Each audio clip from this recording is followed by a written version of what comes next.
Shalom jemaat yang dikasih Tuhan, pada hari ini di tengah-tengah libur yang kita nikmati pada Kamis ini, semoga kita diteguhkan dengan kebenaran firman Tuhan hari ini, yaitu satu kalimat sebagai penghantar untuk kita, yaitu bagiku sajakah?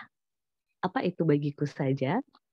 Ada banyak hal jemaat yang dikasih Tuhan ketika kita berbicara dengan kalimatku, aku, rumahku, kakakku, mamaku, gerejaku, dan banyak hal yang kita sadari ketika kita berbicara dengan kata itu, maka kita akan menganggap bahwa segala sesuatunya itu adalah milik kita sendiri. Segala sesuatunya itu adalah kepunyaan kita dan hanya kita. Dan saya secara pribadi juga, jemaat yang dikasih Tuhan, sering sekali melontarkan kataku ini sesederhana ketika kepada kakak sendiri, kakakku, adikku gitu, atau anakku, suamiku begitu ya, yang kadang itu menunjukkan betapa kita menegaskan bahwa mereka milikku gitu ya. Namun di sisi lain kataku ini bisa bahaya juga begitu ya, bahwa kita tidak mengingat bahwa mereka adalah juga kepunyaan yang lain, dalam arti yang paling penting yang harus kita sadari bahwa mereka adalah kepunyaan Allah, bukan hanya kepunyaan kita pribadi. Nah, firman Tuhan hari ini sebenarnya bagian dari versi Markus ketika kita kemarin minggu membahas tentang Allah menyucikan bait suci dari versi Injil Yohanes. Kali ini dari versi Markus. Saya hanya akan mengutip ayatnya yang ke-17 karena di sana Yesus ketika dia sudah membersihkan bait suci, seluruh dagangan dan sebagainya, Yesus mengajar mereka. Katanya, bukankah ada tertulis rumahku akan disebut rumah doa bagi segala bangsa? Tetapi kamu ini telah menjadikannya sarang penyamun.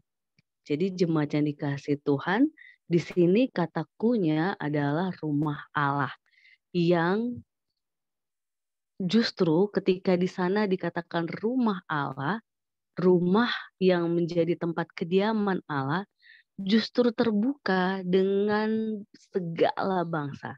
Yang artinya kita mau melihat dari sudut pandang Allah ketika berbicara rumah Allah, kediaman Allah, maka ia ternyata tidak eksklusif hanya kepada A, B, C saja atau dalam konteks perjalanan kisah yang kita tahu dalam kitab Perjanjian Lama bahwa umat Israel menjadi pilihan Allah.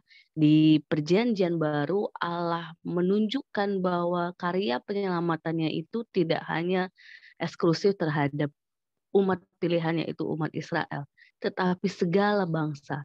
Sehingga dari sini jemaat yang dikasih Tuhan, ada hal prinsip yang sebenarnya diteguhkan bagi kita.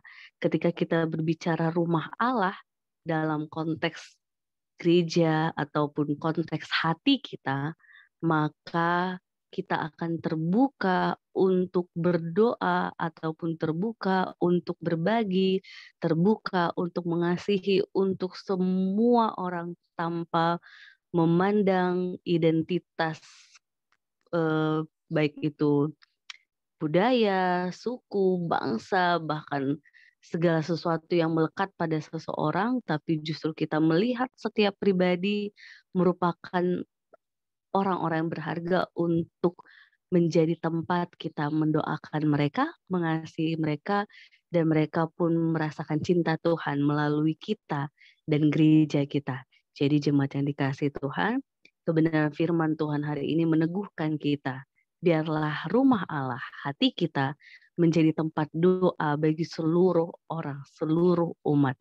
Dan justru hari ini kita diingatkan untuk tidak menjadikan rumah Allah ataupun hati kita menjadi tempat sarang penyamun. Yang di sana mereka justru mencuri, merampas, merampok, yang biasanya itu dilakukan oleh iblis. Iblis dalam arti Iblis dia berusaha mengambil sukacita kita, damai sejahtera kita, kesabaran kita, kasih, dan banyak hal. Tetapi lagi dan lagi hari ini kita diteguhkan untuk saling menguatkan, saling mendoakan dalam rangka menghayati hati dan gereja kita menjadi rumah doa bagi seluruh umat untuk kita semakin merasakan cinta Tuhan yang bersemayam di dalam kehidupan kita. Amin.